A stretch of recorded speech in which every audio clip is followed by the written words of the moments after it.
What is up, awesome people of the internet? Guys, happy Monday, and welcome to another edition of Quita in the Mornings. My name is Quita, and we in the morning, so welcome to Quita in the Mornings, your number one place to go for anything related to women's basketball every single day. We ain't new to this, we true to this. Every single day, no days off, Monday through Sunday, and back again on Monday as well, as we go through everything you all need to know when it comes to women's basketball. And today we got a great show for you. We got a great show, so I hope y'all are excited about it. We got some Kennedy Carter talk. We got some NCAA talk. We got some WNBA talk. It's about to be a fun time today. Okay, so I hope y'all are ready to go for it. And guys, apologies for the delay. I was about to start the stream and then I realized that my camera was overheated because I never turned it off from yesterday. My camera has been on at this point like for 24 hours, and I had to allow it to cool down. So my apologies. I was supposed to be live a bit earlier, but that was the issue that has that's the issue that I had to deal with this morning. So anyway. So let's get into it. We got a lot of stuff to talk about, so I hope y'all are excited about it. All right. So let's actually kick off with some news that is not very well, it's actually a little surprising. I'm not sure. But Kennedy Carter is back in the news. Because she played one-on-one with Neon and had a conversation with him after it was over. Now, maybe some of y'all know who Neon is. I personally did not, but Neon is a very, very popular YouTuber.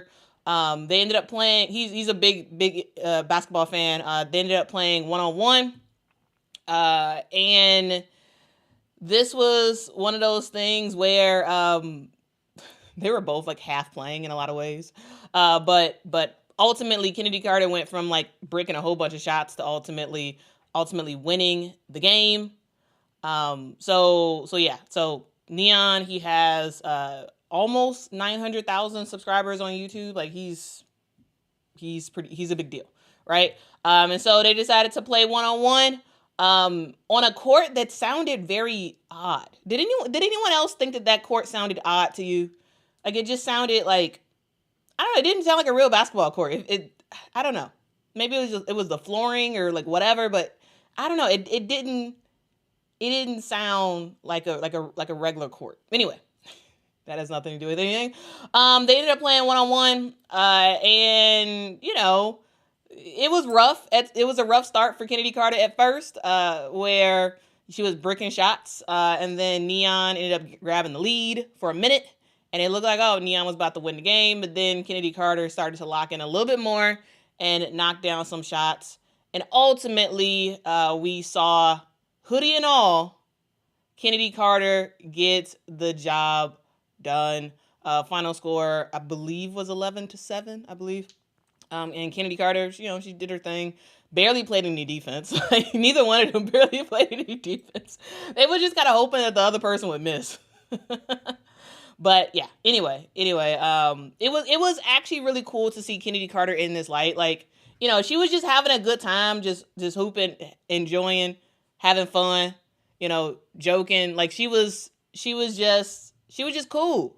And she said that she was a fan of Neon. Again, I don't know who he is. I assume she was telling the truth that she was a fan of him and not just saying it just to say it. But yeah, it was like cool content to just see Kennedy Carter, who we probably will not see in the WNBA this year. More about that in a sec. But it was kind of cool to just see her play and do something on the screen, right? We all know that she did her thing in China this past year.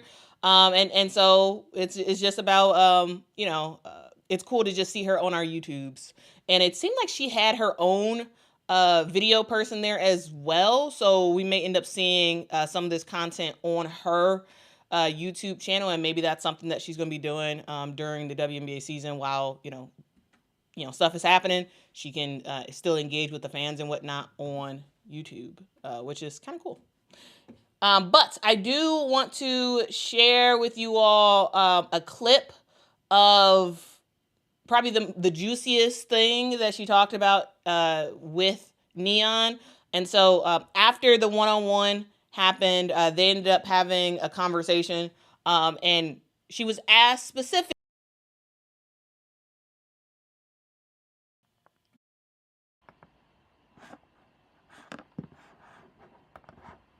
Are you a free agent? I don't know, y'all. I think sometimes that's the way things play out. I think you just gotta stay patient and just keep watching, though.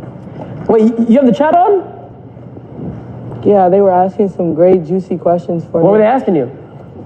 Basketball related. Okay. Like what? All right. So whenever a girl gets on stream, they get weird, like about like physical and like, hey, listen, bro, all right, I'm gonna tell y'all this, okay? She's a very professional woman. She's a WNBA player. Put some respect on her name. I got you. Because they be like, well, I'm gonna just say they're hornballs. So they're very. It seems like he misinterpreted, number one, what she was being very, very vague, and he assumed it was people just trolling her as a female basketball player. But it was different than that. They're asking about her free agency, but so he didn't know, so that's why he was saying, whatever he was saying. Anyway. Oh yeah, Leon, in this day and age, it'd be like that sometimes. Right? But like, you gotta understand, like, it happened to me when I was playing in the WNBA. Like, I'm pretty sure you've seen the clip. You seen the clip or no? Which one? The little clip where I bumped somebody, the little clip. Oh yeah. Yeah, so that's trolls happen, man. They're gonna be there. I know. I didn't want to bring it up because I didn't know if you want to talk about it. If they not, I knew. Listen, I knew it was coming. But listen, if they don't hate on you, you're not doing something right. Like, they gonna hate on you. That's facts. So what you want to know though? This is your stream. Okay. So what was like the response after that happened? I saw the clip. What was like the internet's response? And they're all saying facts. Oh my gosh, it was just crazy. Like ESPN Sports Center, blam, blam, blam. Just reporters saying vulgar, crazy things towards me. Just a lot of just disrespect. But I mean, it comes with being a black female athlete, you know, like you at the top of the game. No. I mean, I feel like I'm one of the best players in the world, so I think that comes with it, you know. Facts. And your stats. And if you didn't know, you know, like I said, it's a new generation. That's how you can tell. Like, back in the day, the W was a little bit different. New fans coming in, you may know, you may not know. Now you do, you know. I'm one of those ones. I'm really like that. How long have you been in the WNBA for? 4 years. When I first came, I was drafted to the Atlanta Dream. Okay. Yeah. I find this part hilarious because she's talking like old school WNBA and how, like, you know, it was different than nowadays, and she's barely been in the league. She has barely been in the league, and so it's just like, it's like, girl, what do you know about old school WNBA? No, I thought that was. I thought that was kind of funny. I mean, she's right about like the physicality of like how the WNBA used to be, but I just thought it was kind of funny that like a young player would say that, you know. Anyway, let's continue. You do, you know. I'm one of those ones. I'm really like that. How long have you been in the WNBA for? 4 years. When I first came, I was drafted to the Atlanta Dream. Okay. I first came in, played a little bit. Did okay, went to the Sparks. Then I played with the Sky. I had the best season of my life last season. I saw the stats. You're like that. You're like that. And you play, that's the Chicago, right? Yeah. So then you're on the team with Angel Reese. Yeah, Barbie. Oh, are y'all very close? Yeah, she's a great person, man. That's amazing. I love Angel. That's amazing. You know, I've talked to some NBA players, and they say, how is it like in the WNBA, like when it comes to like teammates? Is everyone very close, or is it more like a business? Because I've heard different stories from NBA players. You know, they just had this league down here called Arrival, and I think it was a great way for everybody to get closer, get to know each other. Okay. I think team-based, like when I was playing in Chicago, there was a lot of like partying, going out and things like that. Mm-hmm. It's kind of hard during the season when you're traveling and stuff, but I think like that was the first really opportunity for girls to like really chill, kick it, make a lot of money and get to know each other, because it's really crazy hectic during the season. So yeah. Damn. Mm-hmm. Damn. Should ask if she thinks WNBA players should be paid the same as NBA players. I think it's coming. Just stay tuned. I think it's coming. WNBA is blowing up. Numbers wise. So, this is probably gonna be clip number 1 of what you will probably see on social or if it hasn't happened already in the coming days. The talk about should WNBA players get paid, what the NBA players are getting, and the whole it's coming soon thing. Come on, it's not. Like it's not, right? Now the WNBA players are going to get more money for sure, but it's not gonna be a thing where they're gonna get the same number of money. Like it's just really not gonna happen, in my opinion. But anyway, let's listen to the rest of the conversation. Like on ESPN, everything. Like I feel like in general, like basketball is coming. I feel like the live viewership is so much less, but the social media interaction is so much more. No, I think last year there were a lot of games, bro. You just gotta tune into the right games. Like no, I'm talking about the NBA too. Like in general, both. Oh yeah. Well, yeah, I guess you could say that. Because get Pat. What is the WNBA? Are you stupid? Yeah, what are you saying, bro?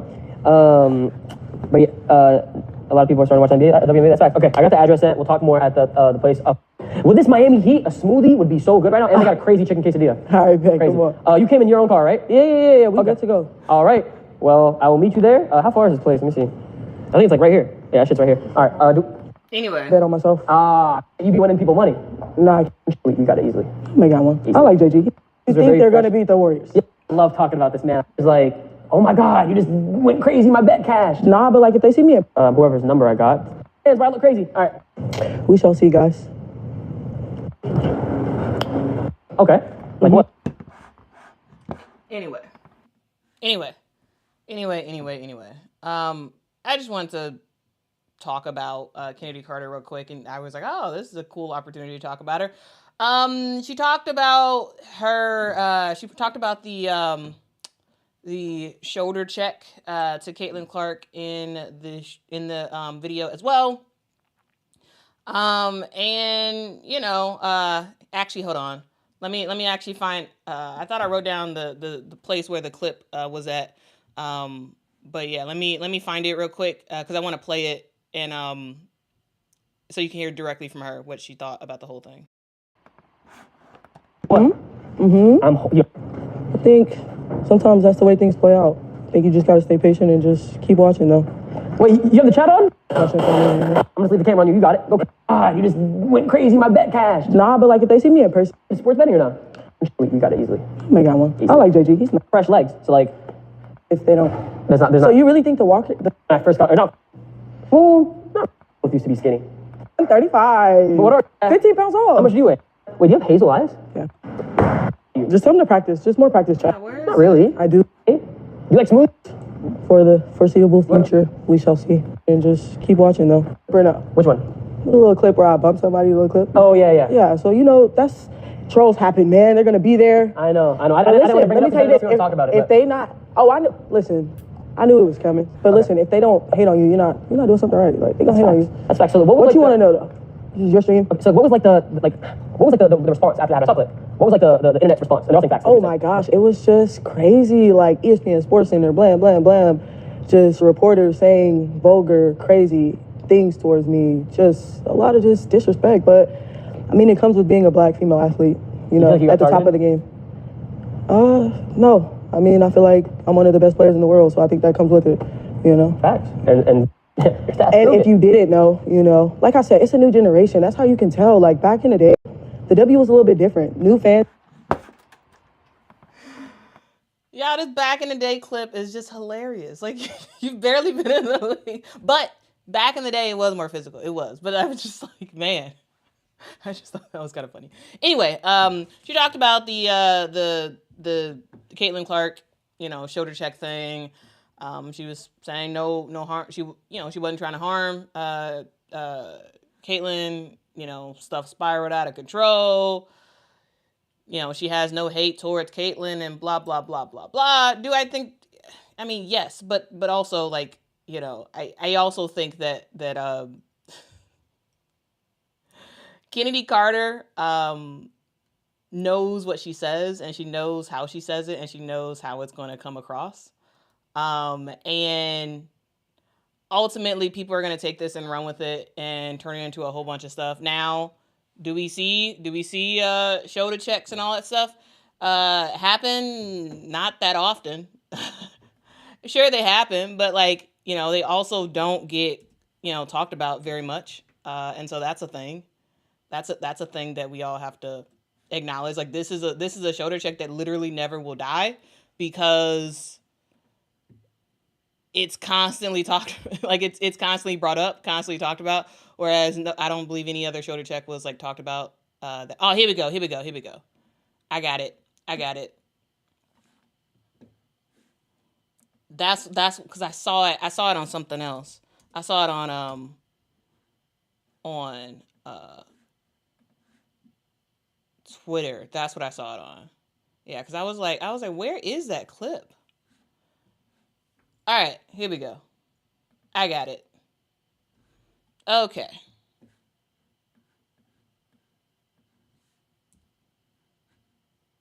Here we go. Here is the clip, and we're gonna play it. We're gonna talk through it, and we're gonna move on because there's other stuff to talk about than this. Okay.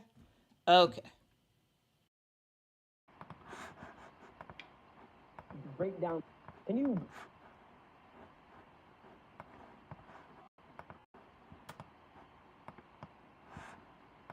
break down that situation that happened? Yeah. So in basketball a little bit, there's things called talking, what you like to call smack or whatever everybody likes to call it. Yeah. Plays before things are said, you know, that's a part of basketball.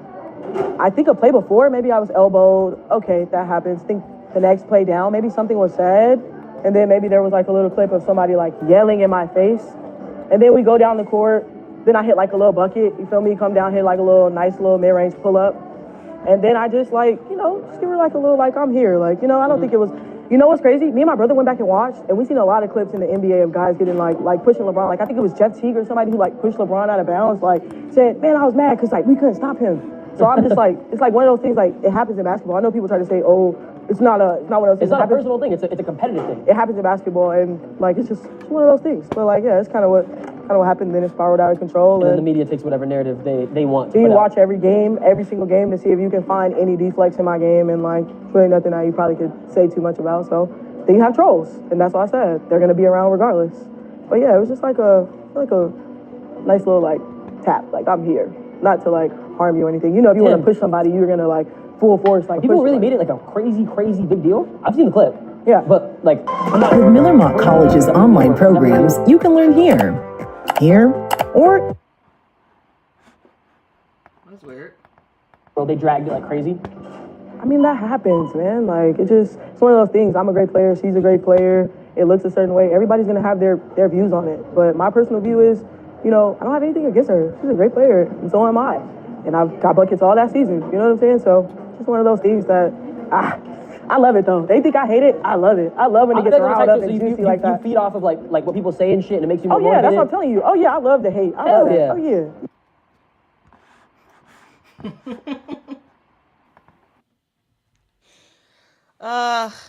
Oh man.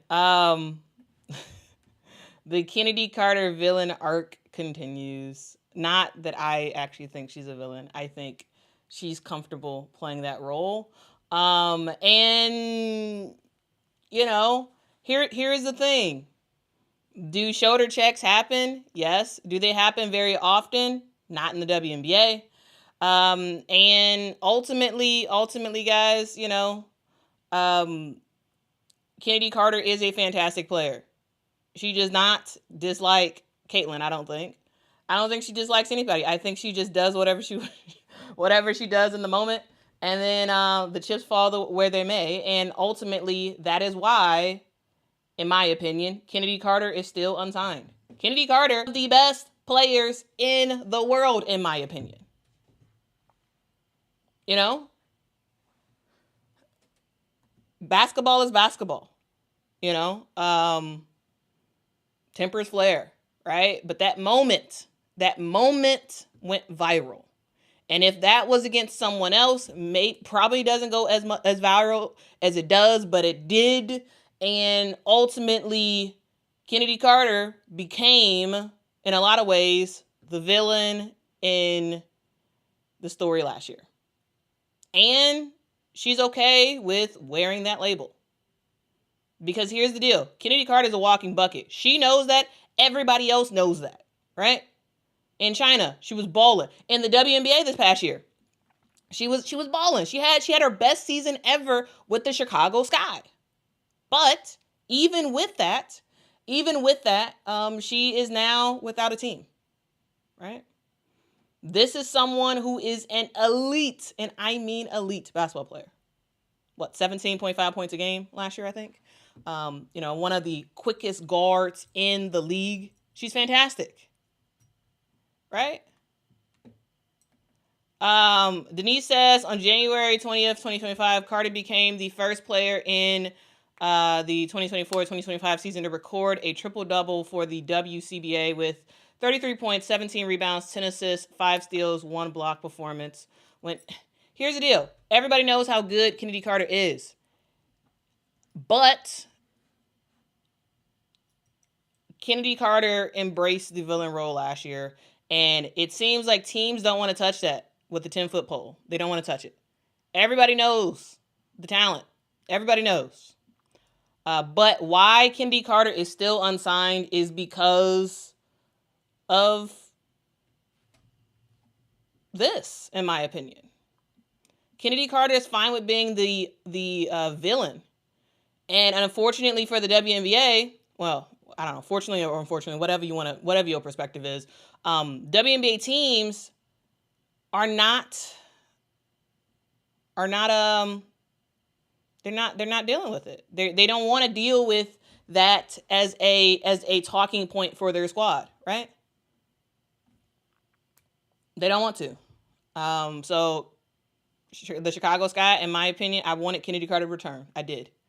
But she's not returning, and it looks like she will not be in the WNBA this year. Looks like she will not be in the league. All right?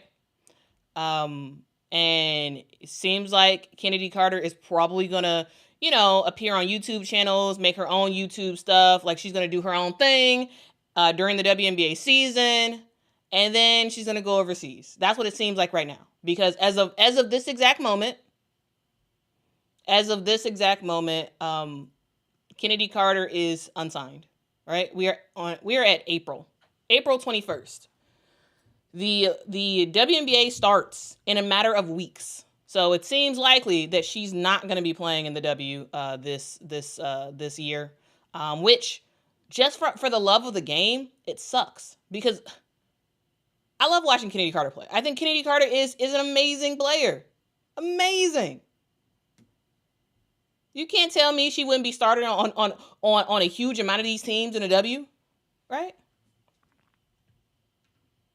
So it's a whole thing. Anyway, we got some super chats. Let's get to the super chats. Thank you so much, Crank That, for the super chat. Says she's leaving out reasons why she's switching teams. Well, yeah, of course, because she wants to tell the story how she wants to tell the story. Yeah. Shay, thank you so much for the super chat. Says hit that like button. Yes, please hit that like button. It really does help the channel out a whole lot. It really does help. Thank you thank you for your support, guys. Truly, truly appreciate it. Y'all could be anywhere in the world, but y'all rocking with me, and I appreciate it. Crank That, thank you so much for the super chat. Says she hip checked Caitlin Clark on a dead ball, not during play. Well, yeah, true. True. And to her point, that's probably happened quite a bit in the NBA.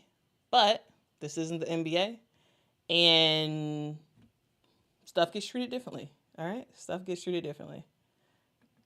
All right. Thank you so much, GDM, for the super chat. Says, imagine her in Unrivaled. I love that. Yeah, dog.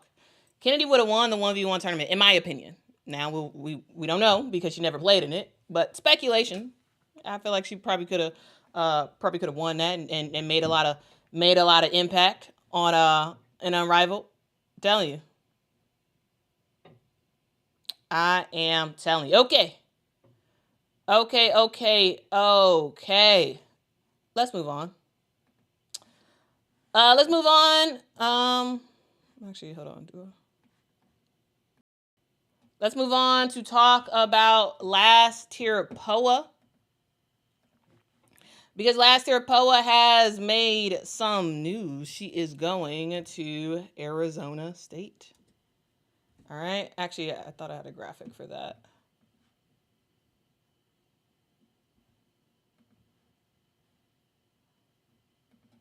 Looks like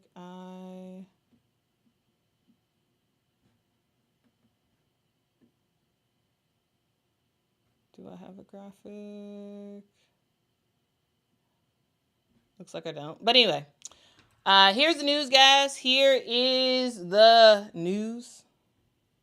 Whoa. Thank you so much, Bernard for the comment. Says, hey, Quita, love listening to you all the way from the Bahamas. Wow. Y'all, we got people from the Bahamas rocking out with this channel. Wow. Thank you. I really do appreciate your support. Like, truly. It really does mean a lot. Like, guys, I love this channel. I love what we're able to do on this channel. And I love the fact that people are taking notice. People are taking notice of what we are doing and trying to get in as well. Because, hey, you see someone being successful at it, why not you try it too? But truly, guys, I really do appreciate your support of this channel. It really does go a long way, and it really does mean a lot. Okay, let's get to the actual story. I do have the graphic here. Here we go.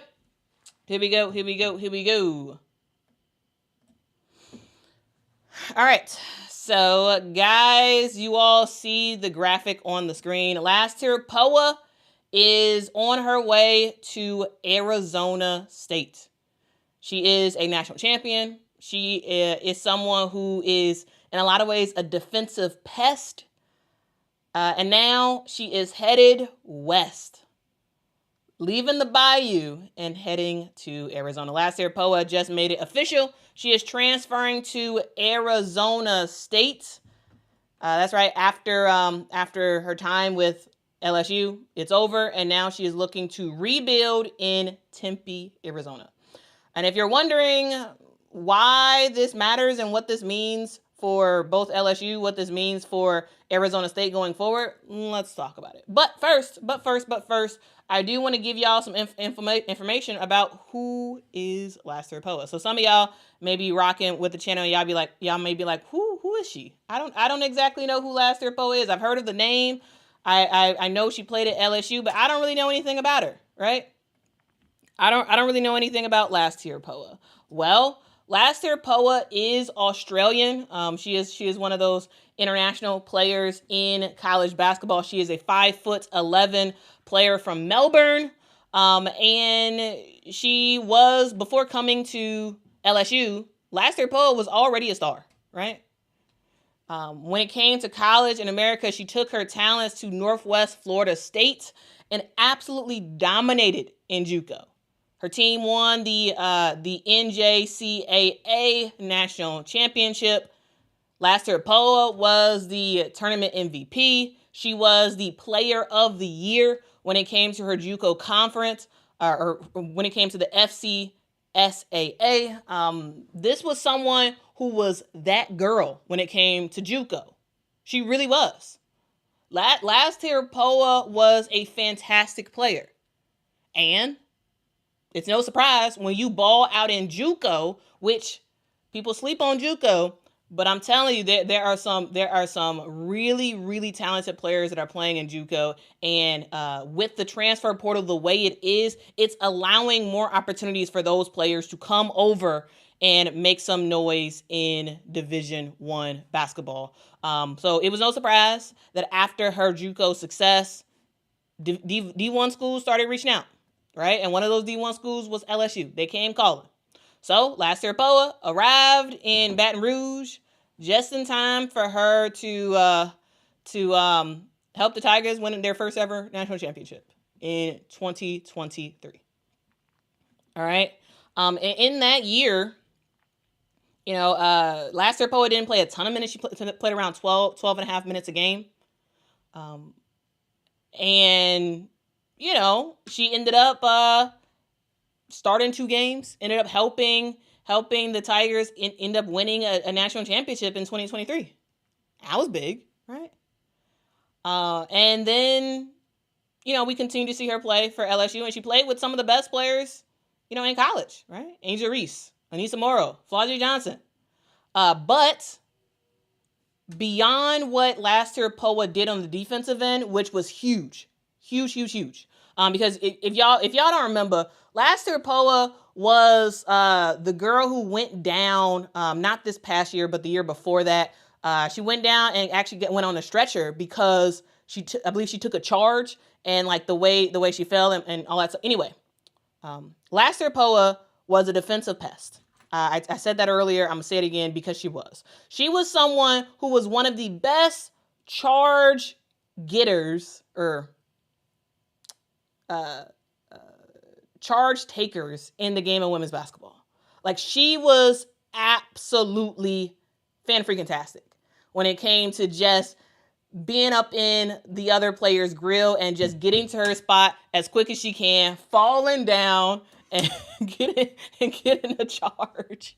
Like, so, her first year with LSU, 12 and a half minutes a game. Her second year with LSU, she was a lot better, right? She ended up starting several games in her at that point junior season in college. She played around 20 minutes a game, 4.9 rebounds a game. She started 10 games, not this past year, but the year before that. And we all knew what last year Poa could do on the defensive end, and we knew in JUCO she was an offensive threat, but in the NCAA, specifically with LSU, she wasn't the point guard that LSU needed. Because last year Poa, she gave you defense, sure, but she didn't give you offense.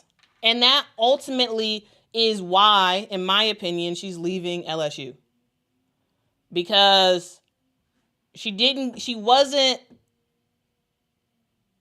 the greatest of point guards in terms of specifically what this team needed. They needed a point guard who could take over, who could sort of be like be like someone who can see what's going on, not just pass the ball, but take the ball to the rim and make some stuff happen. They needed like an Alexis Morris type of point guard. And that's not what last year Poa was. She was a defensive player. She could pass the ball, but she wasn't like the world's greatest facilitator. But like defensively is where she really, earned her stripes. And in the offense that LSU ran, it just wasn't working for last year Poa to be successful in terms of shooting, right? In the 2023-2024 season, last year Poa was pretty good in terms of her field goal percentage. She just didn't shoot enough of them. She shot around 42%. But this past year, she was downright terrible. Her numbers went down in almost every category. This past year, she averaged around 12.9 minutes a game. she averaged only 2 points, 1.9 assists a game, 1 rebound a game. All numbers way down, way down from the previous year, right? Her field goal percentage was in the tank. Her 3-point percentage was in the tank this past year.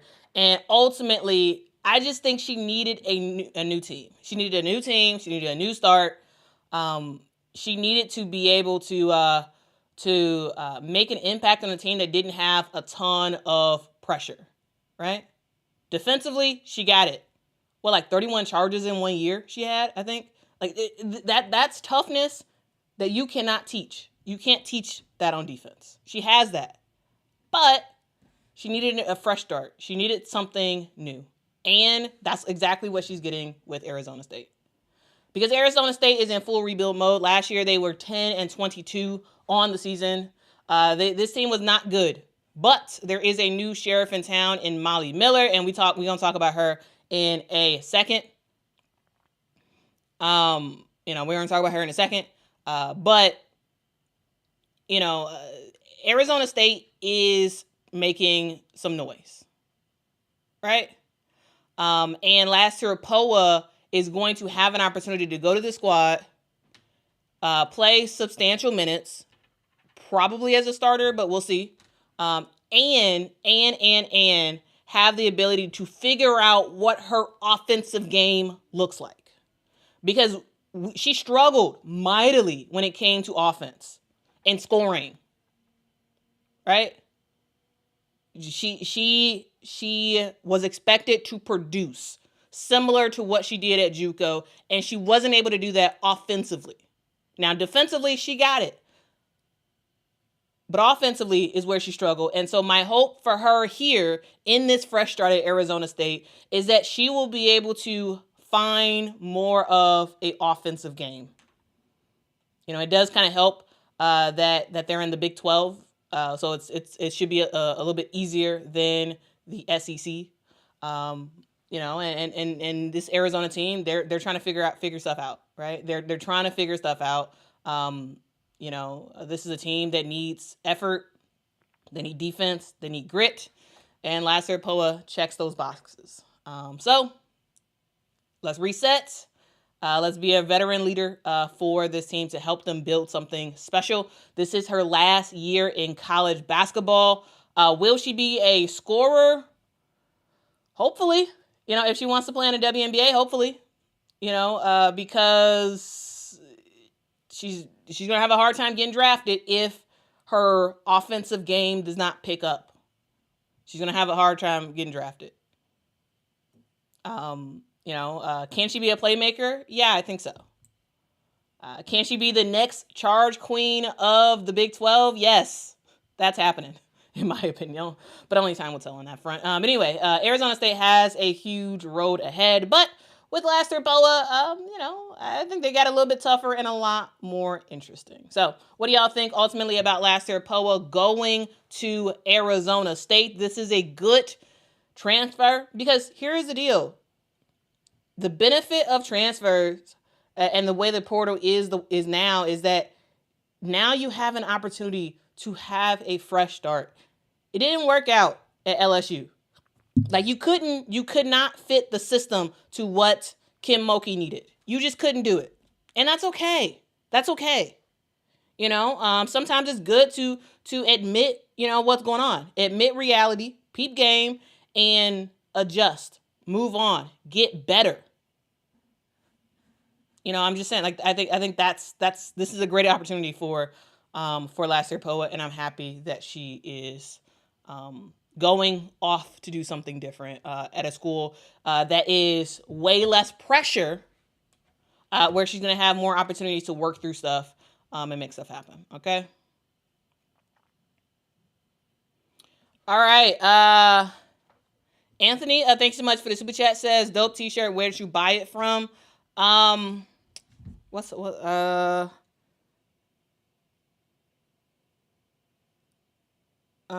me find it.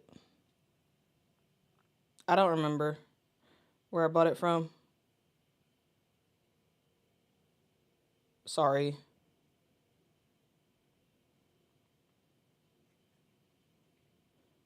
I'm trying to find where I got my shirt from.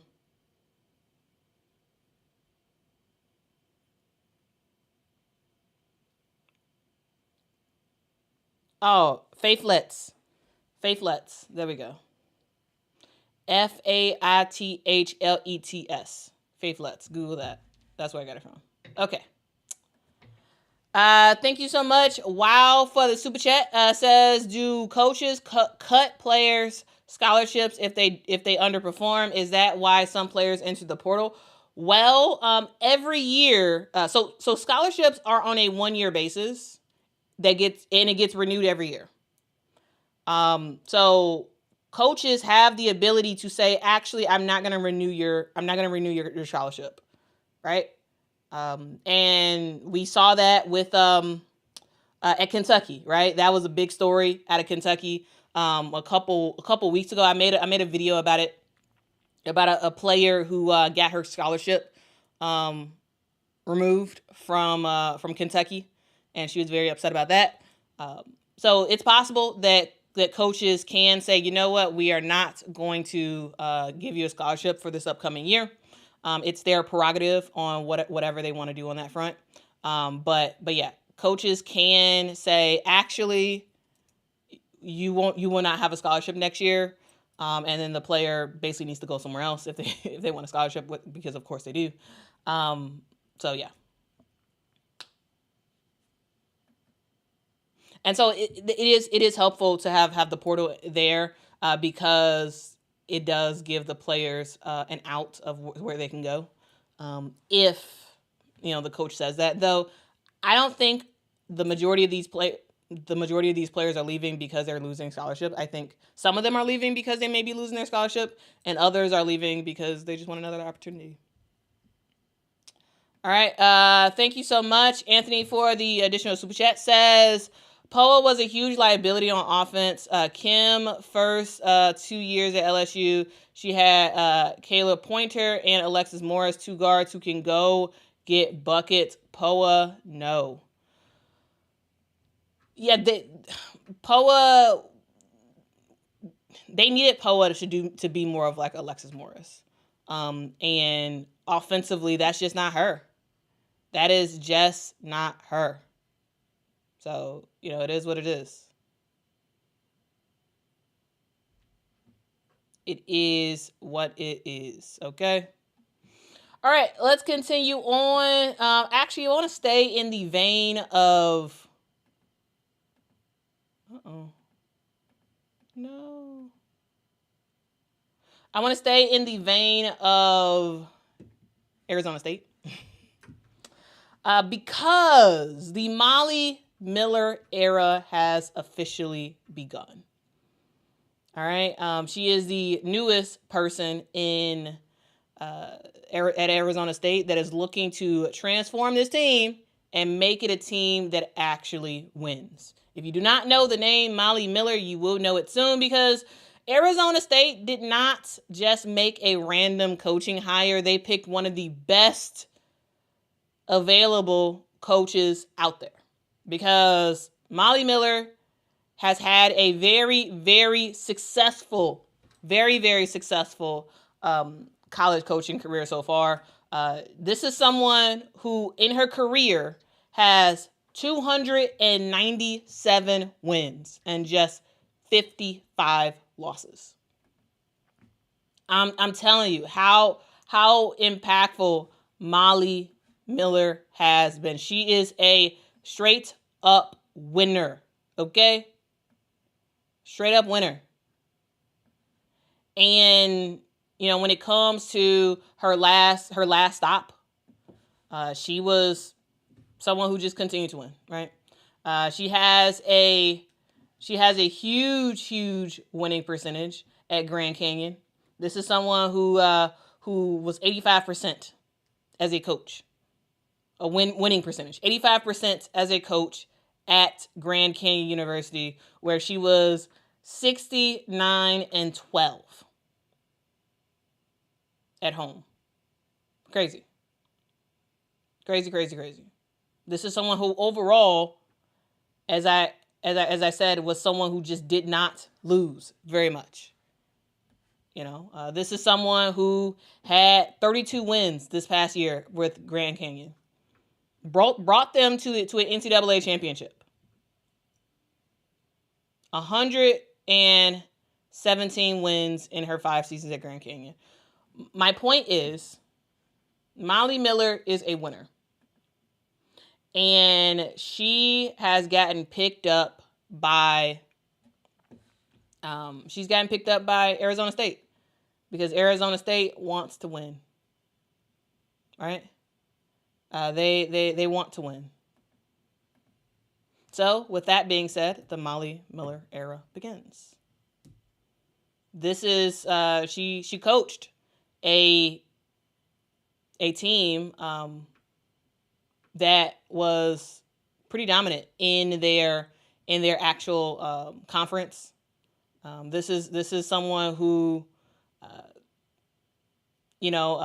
actually beat Arizona State.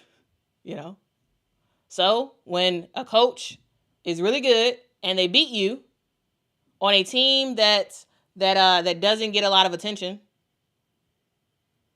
what does ASU do? Well, they hire her. Because when someone outcoaches you, sometimes you just got to hand them the keys. And here's the thing, as I talked about, Molly Miller is a winner. She's also a builder. When she took over at Grand Canyon University, they were barely treading water. In 5 seasons, she turned them into a mid-major powerhouse. Before that, she was 180-17 at Drury, where she coached, which was a D2 school.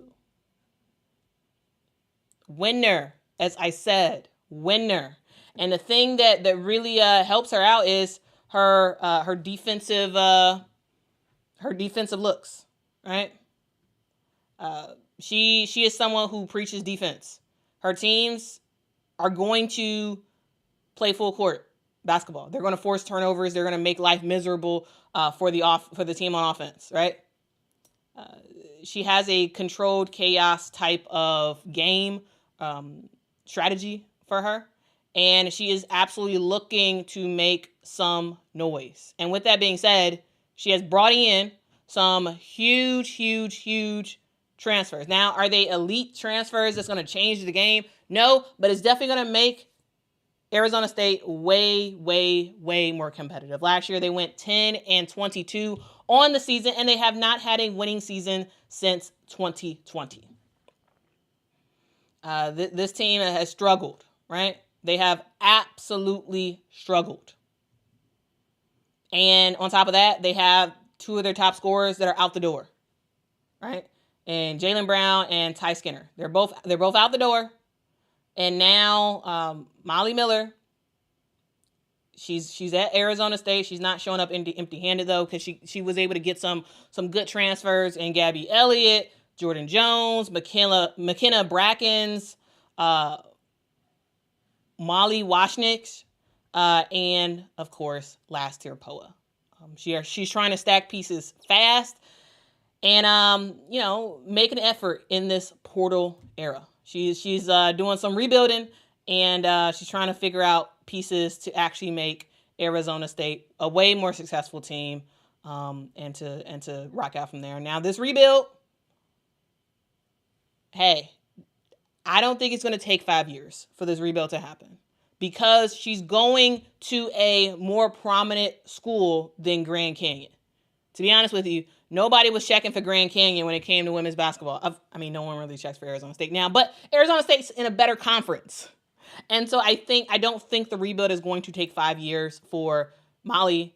It may take 2 to 3 years for her to be able to transform this team from a 10-22 squad to a NCAA tournament competing squad. Because when you bring in a head coach who has never had a losing season in her life, and you give her the keys to a Power 4 program with legit resources, things are going to change for Arizona State fast. So yes, Last Year Poa moves to Arizona State. That matters. Now, of course, is Last Year Poa this elite player? No, I would say not.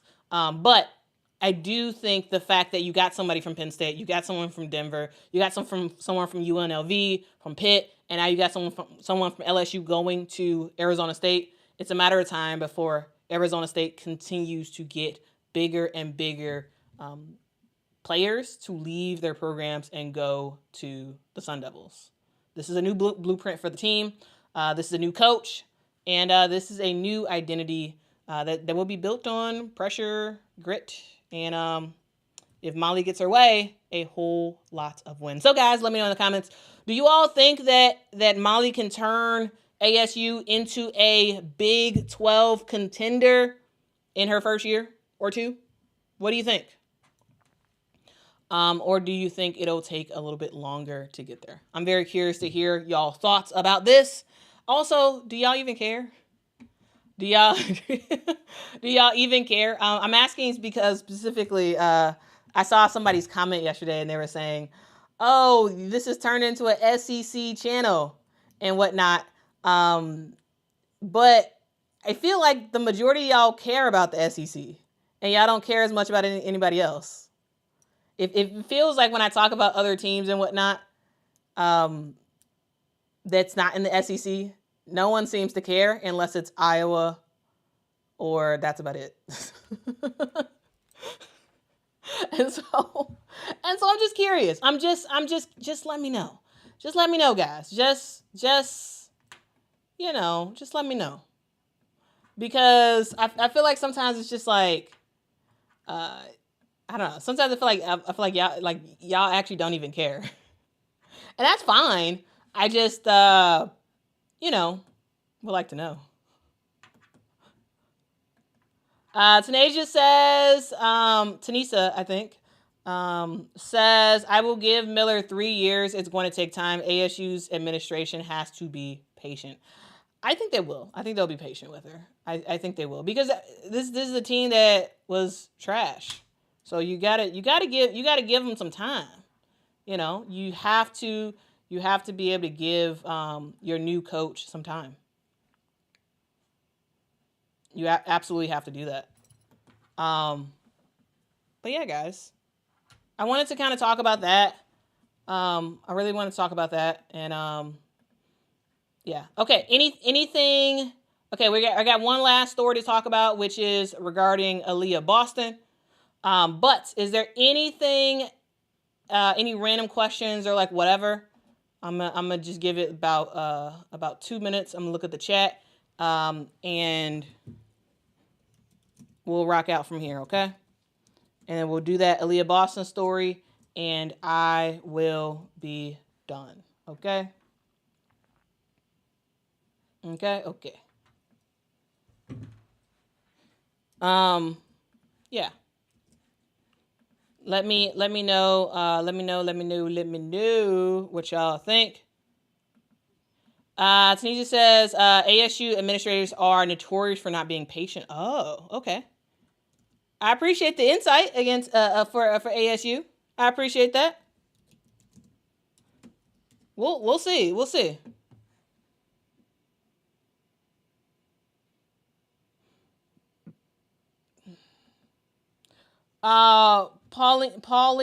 Paulino says, Quita, Iowa lost 2 point guards, Lucy Olsen and Aaliyah Guyton.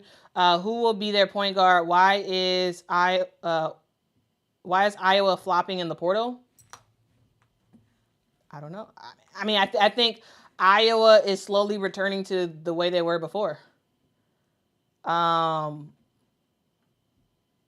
think this is a team that ended up getting a lot of hype around them, a lot of fan support, a lot of like attention with the Caitlin Clark years, and now those years are over, and you had a player like a Lucy Olsen who was a good player, who was someone who like brought a lot of spark to this team.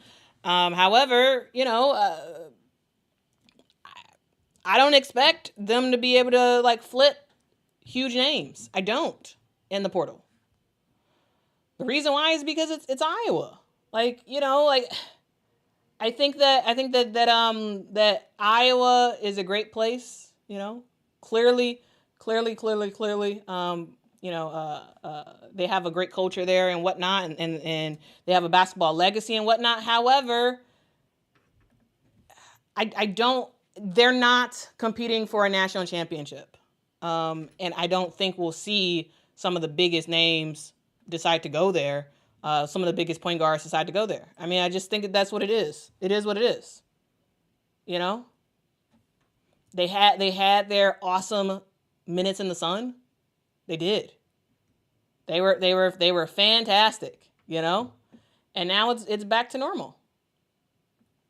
Now it's back to normal. I don't think that's an insult. I just think that's a thing. I think that's reality, right? I think that's reality. And so, yeah. Will Iowa get a top-notch point guard to join their program in the transfer portal? I don't think so. Will they get a good player in the transfer portal? Yes, probably a couple. But that will transform the team and make them, will they get someone on the level of Lucy Olsen? No. It is what it is. It is what it is. It is what it is. W. Bazil says, Quita, don't change the way you produce your show. I come here for information on the entire women's basketball landscape. The chat is going to chat. Well, yeah, that's true.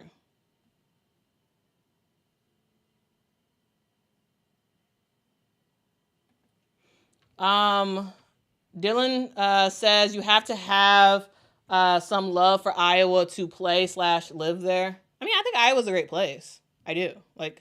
I think Iowa's a really, really great place. It's just that I think a lot of people who never been there are afraid of it in a way. But I think it's a great place. But when it comes to competition, I think players are way more likely to go to a South Carolina or a UConn or a, Maryland or Duke or something like that than Iowa.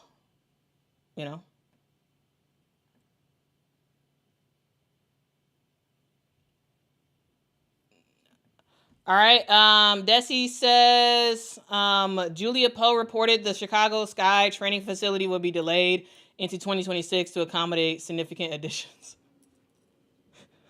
I was waiting for something to come out about that because here's the deal. The Chicago Sky have not started anything with their build yet. Nothing has started. Nothing has started with the Chicago Sky. And am I surprised about a possible delay? No, I am not surprised at all. At all. I am not surprised. Not surprised. Because, it's probably going to be something else down the line too. Because they haven't started anything. They have started nothing when it comes to, a rebuild. Nothing has started when it has come to construction. They had that digging, fake digging ceremony thing where they turn over dirt, and then they left, and that was about it. So, yeah, nothing's happening. Nothing's happening at all. Philly fan says, do you think Malaysia will end up at LSU or Ole Miss? I don't know. No idea. No idea. Anyway, let's move on to the last story of the day, and it involves Aaliyah Boston. Because Aaliyah Boston is staying in Indy through 2026. The Indiana Fever, of course, made it official. We all knew that this was happening, but it's officially official that they have exercised the fourth-year option on Aaliyah Boston, locking her up through the 2026 WNBA season. Aaliyah Boston, if y'all don't know, she was the number one pick in the 2023 WNBA draft. And she's been everything that Indiana could have hoped for. And then some. In just 2 seasons, she's become one of the anchors of this franchise, averaging around 14 points a game, 8 rebounds a game, 2.7 blocks, 2.7 assists per game, 1.2 blocks a game, while shooting 57% from the field. This is someone who made WNBA history when she became the first rookie in the league to lead the league in field goal percentage. And also, she was a unanimous Rookie of the Year award winner, of course, because Aaliyah Boston is like that. She also is a 2-time WNBA All-Star and is the team's leading rebounder and has been the team's leading rebounder for the last 2 years. Now, of course, we got the big three in Indiana. We got Kelsey Mitchell, Caitlin Clark, and Aaliyah Boston. And with the additions of with the addition of DeWanna Bonner, Sophie Cunningham, Sydney Colson, and others, like this Fever team is eyeing not just a playoff appearance, they're gunning for the title. Now, here's the deal: locking in Aaliyah Boston makes sense. This is what teams do. Players sign it's really a 3-year deal with the option that a team has to pick up that 4th year. All right. So Aaliyah Boston is still on the rookie deal. She's still getting paid on the rookie scale. And of course, why would they want to get rid of Aaliyah Boston and have to pay her a regular vet salary when you pick up an option, keep her for another year, because why wouldn't you? She's a fantastic player and a fantastic post player for you. And of course you keep her and you continue to make that stuff happen. So yeah, I'm not surprised by this. This is not breaking news or anything. This is something that always happens for a really, really good player. Their 4th year option gets picked up. It's a thing. It's what happens. And so the Indiana Fever have smartly made the decision to pick up that option for Aaliyah Boston, and she will stay with this team for at least 2 more seasons. All right? And so we'll see what happens from here. Again, guys, the WNBA season is about to start. The home opener is on May the 17th as Indiana takes on Chicago to start off this Rivals Week thing. Rivals Week is going to be very, very fun. I'm going to have a separate live stream where I really break down Rivals Week and what that's all about and whatnot. And so I'm excited about it. I think it should be pretty fun. Okay. Thank you so much, Officer Davis. Salute to you. Says, love you, Quita. This is for the haters. LOL. I appreciate I appreciate your support, guys. I appreciate it. All right, guys. That's basically all I want to talk about. All right. That is basically all I want to talk about. Is there anything else you all want to say? Anything else? Let me know. Because if not, we are going to end the stream again. This is Quita in the Mornings because my name is Quita. We are in the mornings and we talking about some women's hoops, guys. We talking about some women's hoops. So I hope y'all are excited to continue to join me every single morning as we do this. We ain't new to this. We true to this. That's the phrase. Anyway, let's see. Anybody have anything to say? Marcus, no, she's not. Marcus says DeWanna Bonner is the weakest link at the Indiana Fever. No, she's not. I'll do a separate live stream. I'll do a separate live stream to talk about that. She's not though. She's not. All right, she's absolutely not. Jay says Fuali will not transfer to LSU because 4 freshmen are on their way. I mean, we have seen a lot of freshmen not really do anything.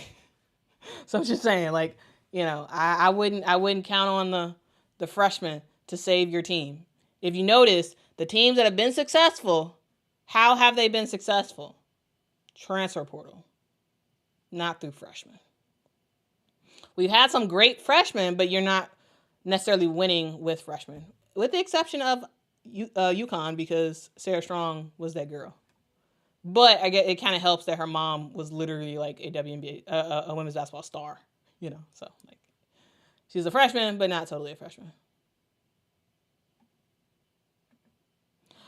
Tulip says, Quita, why do some teams play 3 preseason games and some just 1? It's just because that's what they choose to do. There is no real requirement for preseason games. So teams can play as many as they want. And so sometimes you'll see teams play international team. Like, for example, last year, how the Las Vegas Aces played, was it Puerto Rico? Was it the Puerto Rican national team in South Carolina? So like they choose, like you could play somebody, you could play international team, you can play WNBA team. It doesn't really matter. So whatever a team thinks is going to help round out their roster for the WNBA season, they'll do that. There is no real requirement though. So yeah, we'll watch those games as they happen. But again, guys, thank y'all. Salute. Y'all rock. Y'all have a fan-freaking-tastic day. This has been Quita in the Mornings. And good morning. Hope y'all have a great day. This is Monday. And so, yeah, let's leave out on this. X 2024 says thumbs up on your way out, please. Hard work deserves your thumbs up. It's free to do. It is free to do. It is. It is very, very free to do. Make sure to hit that like button. Hit that subscribe button. Guys, I make content all the time for you because I love it. All right? This is not a money play. This is a love of the game play. This is I actually want to cover the sport the way the sport needs to be covered, not in a way that is, differently. Anyway, y'all have a good one. Happy Monday. And I will see y'all tomorrow for another edition of Quita in the Mornings, because this is Quita and we're in the mornings. So have a good night. Have a good night. What am I saying? This is in the morning. Have a good day, guys. Be productive at work. Be productive at school. Whatever you got to do, be productive and do it to the best of your abilities, guys. See you on the next one. Till next time, guys. Bye-bye.